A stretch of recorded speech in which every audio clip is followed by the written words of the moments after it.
现在要出门了。可是当我看到外头的天气，你看好晒啊，艳阳高照啊！为了避免自己中暑，也不要让自己晒伤，我要做好准备。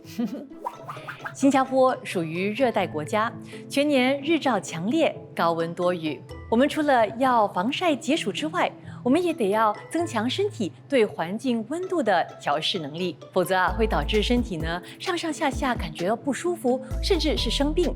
究竟生活在热带的新加坡，我们应该如何应对这炎热的气候所带来的身体不适？我们应该怎么样增强自己的免疫系统，避免生病，来达到保健养生的最终目的呢？新加坡的天气炎热，人们都大量的出汗，流失体内的水分与盐分，容易导致气虚疲乏，甚至中暑的一些问题。那因为新加坡的环境高温潮湿，也容易导致头痛啊、头晕目眩、心胸烦闷的一些症状。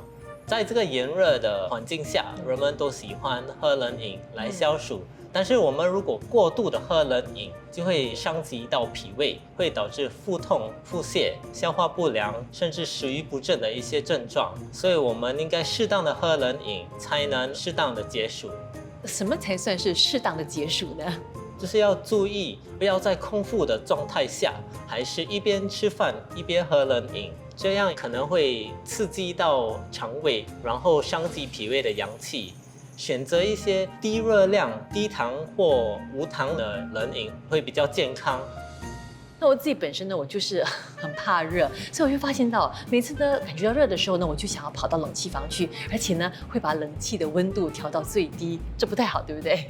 没错。我们出汗的毛孔遇冷急速的收缩，然后我们身体的湿热啦、汗液都无法正常的排出体外，也会导致一些鼻塞啊、咳嗽啊、呼吸道的一些问题。那么是不是有什么折中的方法，能够帮助我们缓解温度的偏差所引起的这个健康问题呢？我们从炎热的室外步入低温的室内之前，我们可以注意擦干汗水，避免让刚出汗的毛孔直接对着冷风吹，以免受寒。外出之前可以做一些简单的热身运动，让身体逐渐的适应那个温差。晚上睡觉时，可以把冷气的温度设置在25或26度。我们也可以让风扇左右的转动，不要让冷风直吹某一个角度。那睡觉时，我们也可以盖上被子，不要让身体的各个部位暴露在外。中医也有一个热带的养生理念，就是心静自然凉，就是要我们保持心情愉快，才能达到心静自然凉的养生法。练习瑜伽呢，有助于平静内心，符合了心静自然凉的养生理念。但是像我这样子汗腺不发达的人呢，我在做瑜伽的时候呢，就比较不容易排汗。有一位女艺人呢，她却和我恰恰相反。听说她一出门呢，就会汗流浃背。杨慧我听说你是一个很会流汗的人啊。我很会流汗，尤其拍戏的时候，我的汗都是流在脸上的，所以非常麻烦。可是我没有拍戏的时候，我又特别喜欢出汗。所以你喜欢运动？对，可是我不喜欢在阳光非常猛烈的时候运动。OK， 那今天呢，我们要做的这个运动是热瑜伽，它呢能够让你出很多汗，可是呢可以让你心静自然凉。做热瑜伽，心静自然凉，怎么凉得起来？真的可以的，试试看。来。OK。Hi Hazel， 你好，你就是这边的热瑜伽的教练，对不对？对，是的。我想问新加坡天气这么热，为什么还要在室内做热瑜伽？这样不是热上加热吗？其实呢，在高温环境下做瑜伽呢，可以提高我们的心率，然后从而帮我们的心脏泵血快一点，然后让那个血液输送整个身体。在这个时候呢，我们就要调节我们的呼吸，练习更深层的一个吐纳，来增强我们的心肺的一个功能。在高温的环境下呢，我们就会大量的流汗，然后就可以帮助我们血液循环啊，然后让你的身体放松，还有缓解我们的压力啊，还有平静我们的内心。那要打造这样的一个高温的环境你们应该是特别去设计吧，对不对？对，没错。我们总共有3层的地下加热系统。第一层呢是我们的日本桂木，就是 Hinoki Wood；第2层就是热石；第3层就是那个加热板。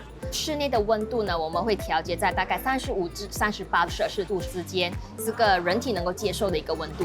在日本桂木呢，能够散发芬多精，芬多精对于人体具有消炎杀菌的功效，还可以镇静我们的精神，放松我们的身体。然后那个热石呢，能够释放远红外线，然后这个能够消除我们的疲劳，还有促进新陈代谢。我们的这个地下加热系统，对于那种身体冰冷的人来说，脚板踩在底上，从脚底往上，能够逐步温暖我们的全身，然后也是促进血液循环这样的一个功效。而且我们还会根据人体不同的脉轮 chakra 而转换室内灯光的颜色。Hazel，你可以跟我们解释什么是脉轮 chakra 吗？脉轮呢是人体的一个能量中心，位于人体的中轴线上。根据古老的印度瑜伽术，认为呢，人体有7个脉轮，从脊椎底部到头顶，依循着彩虹颜色的顺序排列。7个脉轮，7个颜色，对应着人体的7个主要的能量中心。脉轮主要影响的是人的心理状态。最理想的情况呢，就是那个脉轮都呈现平衡的状态，那我们人体的身心灵就可以处于一个很健康的一个状态了。今天我们会做不同的拉伸的工作，慢慢的让你们的身体逐渐的放松，循序渐进的进入这个神猴式，类似于一个1字马。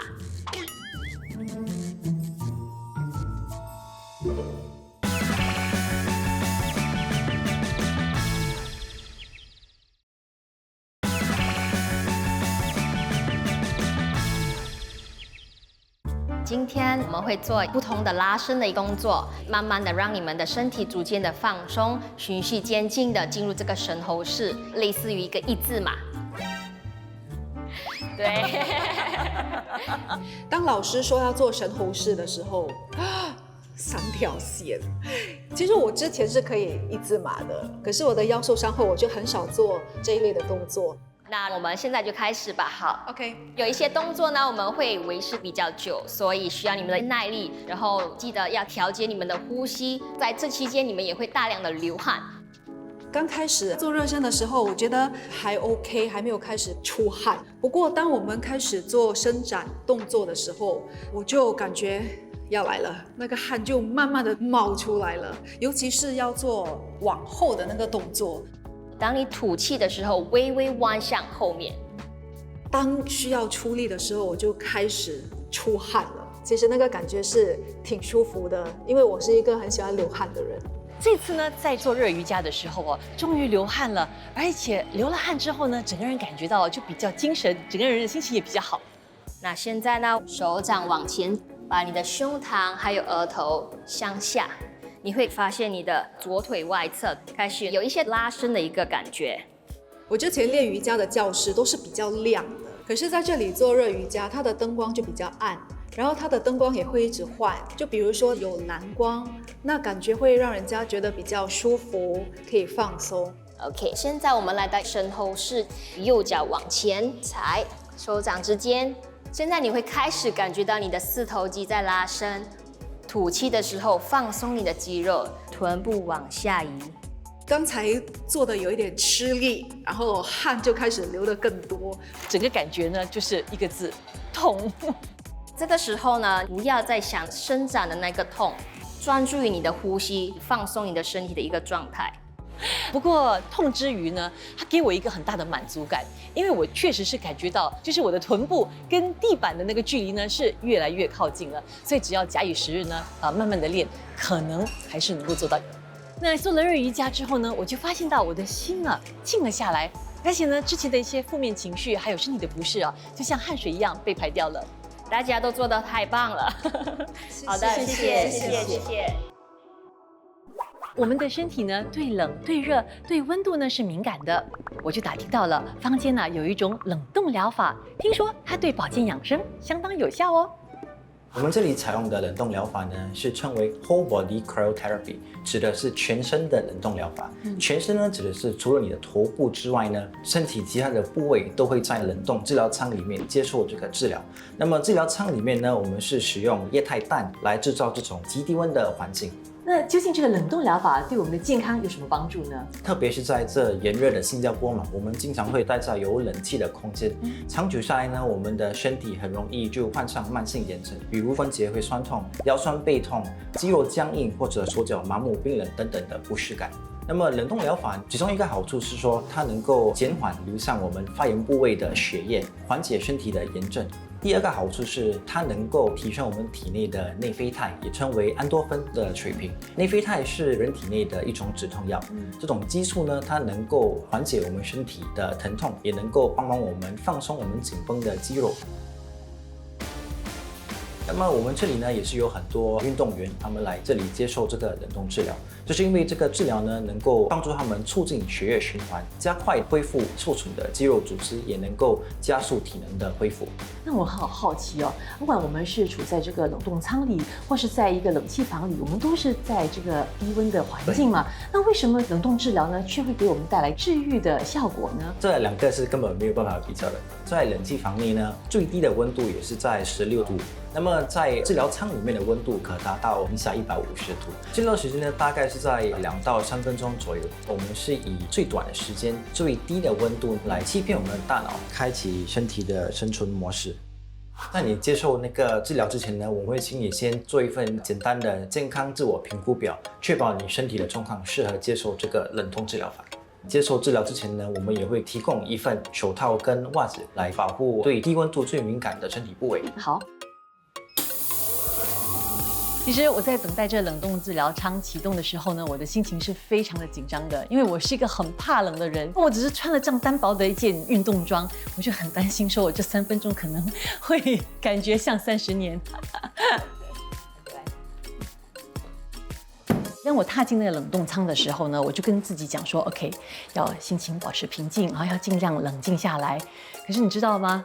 是没有可能的，完全没有办法做到。我开始的时候我还跟你挥手，对不对？真的很冷啊！之后呢，我一直感觉到自己心跳加速了，呼吸呢也急促起来啊，所以有点难受。还有1分钟半。那到整个疗程进行到一半的时候呢，我就开始感觉到身体适应了那个寒冷的环境哦，感觉自己没有这么难受了，不过还是感觉很冷。3分钟过了之后呢，我终于可以出来了。出来的时候呢，看到我的手套啊是结霜的，皮肤呢也是红红的。奇妙的是啊，之前呢我的背部是有点酸痛的，可是这疗程过后呢，觉得不这么痛了。我相信我们的日常生活作息啊，有些不良的习惯，所以呢，身体会有不同程度的炎症问题。所以如果说能够通过这个治疗，让我们恢复健康，那我们不就达到了养生的目的了吗？新加坡常年艳阳高照，太阳的紫外线对于我们脸部的肌肤呢，造成很大的伤害，加速老化，让我们的皱纹越变越多。因此，脸部肌肤的保养呢是非常重要的。我看我得要找一位专家来救救我了。新加坡天气比较潮湿，比较炎热，然后我们的皮肤容易出现一些油脂，所以就会导致一些痤疮或者是粉刺的发生。再加上紫外线强烈，那很容易有一些色斑会呈现。我们经常进出冷气房，造成我们的水分流失，那我们的皮肤容易老化。那有什么办法呢，能够让我们缓解这些症状呢？经常要洗脸，把我们的毛孔堵塞的地方彻底的清除掉，然后要保湿我们皮肤。出门在外一定要做好防晒的工作。我们是不是也能够通过平日的饮食习惯呢，来帮助减缓或减少这些问题的出现？那是当然，我们可以适当的吃一些寒凉的水果来清火啊，比如说龙珠果，它可以降低我们的胆固醇和美白肌肤。山竹呢，它可以清热泻火、抗老化，然后帮助我们的肌肤伤口的愈合。香蕉可以清肠热、美容养颜，也可以消炎解毒。然后草莓和西瓜，它可以清热泻火。我们还可以通过什么方法来改善我们的脸部肌肤的问题呢？我们现在有一个项目叫有氧活冠。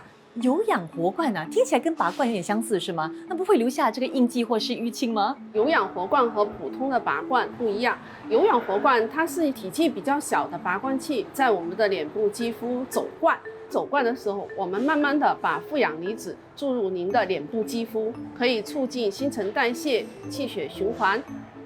另一个特色是律动负压，它通过一呼一吸的方式来给我们的脸部按摩，然后疏通我们的经络和穴位，排毒排湿。听起来太棒了，我能试一试吗？可以的，没太好了，问题。太好了。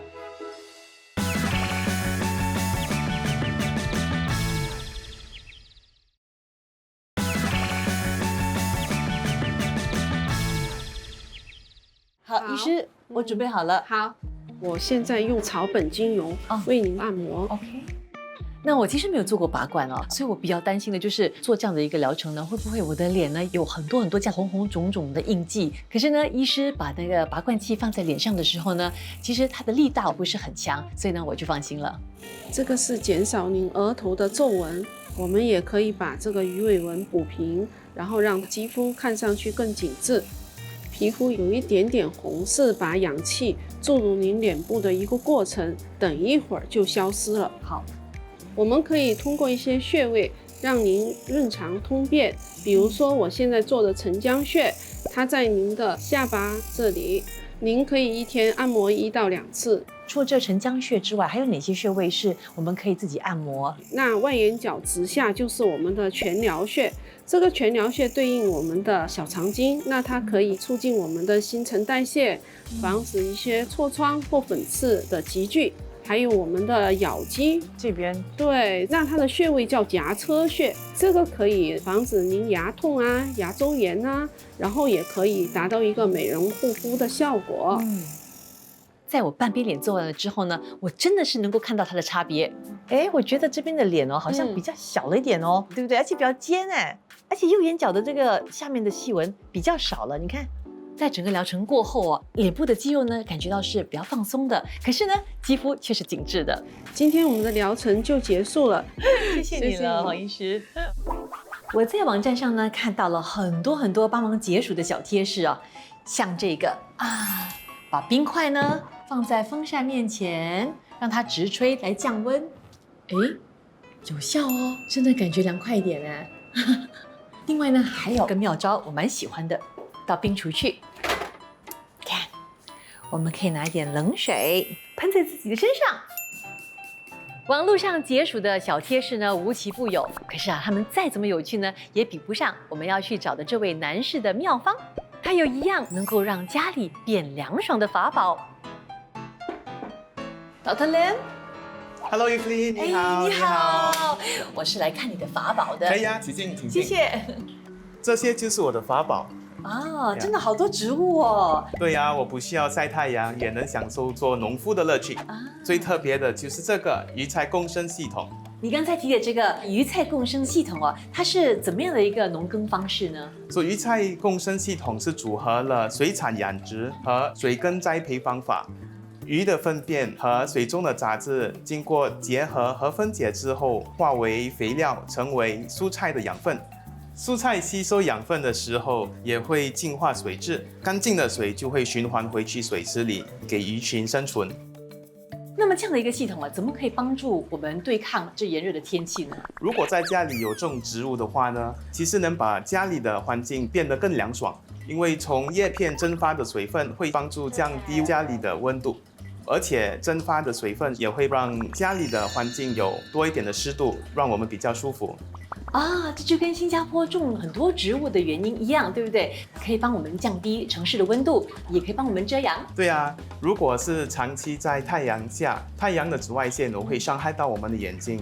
树木会帮我们遮阳，也会减低紫外线对我们眼睛的伤害。如果没有树木帮我们遮阳，我们也可以不要直接看太阳，或者可以戴副墨镜保护我们的眼睛。那其实啊，这个炎热高温的天气呢，也会提高我们这个中暑的机会，对不对？对，其实中暑是一个很严重的暑热疾病，严重的话呢，会导致器官衰竭。即使不是在太阳下，在闷热高温的环境里，也是有可能中暑。中暑轻重程度能分为3个等级。轻度中暑有时候会肌肉抽筋、大量流汗、脸色泛红；中度中暑有时候会头晕、头痛、呕吐；重度中暑有时候也是会发高烧、意识模糊，也有可能昏迷不醒。那发现有这样的症状的话，我们该怎么办呢？如果是轻度中暑的话呢，就到一个阴凉的地方休息，补充水分。如果是重度中暑的话呢，那就要及时求医了。所以真的不能够曝晒哦。所以我非常喜欢你这个鱼菜共生的系统，它可以让你活动筋骨，而且呢，可以让你的家里凉爽下来。对啊，这个系统是我自己建造的，蛮有成就感的，因为可以从小小的幼苗看到菜变得这么大。这里有生菜、韭白菜，还有罗勒。这些菜其实你吃的话呢，也是可以解暑的。哦，就不晓得你愿意跟我分享吗？好啊，谢谢，这样我也可以解暑。洗好蔬菜了，我今天呢要做一个清热解暑的蔬菜水果沙拉。首先呢，要先把这些黄医师介绍我的水果切成小块。你看，这龙珠果切好了，我选了红肉的龙珠果，因为呢颜色比较漂亮。现在呢再加一些生菜，这是导特林给我的生菜。这生菜呢的水分也是很多的哦，可以帮忙解暑哦。最后一个步骤呢，就是把这个柚子的沙拉酱放在里头，少许就可以了，把它搅拌均匀。哇，你看这个颜色搭配是不是很棒？应该是很好吃，让我试试看。真的很清爽哎，可以帮我清热解暑，太棒了。对于身处在热带新加坡的人来说，我们没有办法改变炎热的气候环境，但是呢，我们能够通过适当的运动、新颖的疗法、均衡的饮食习惯，以及让人心情愉快的日常活动，来达到保健养生的目的。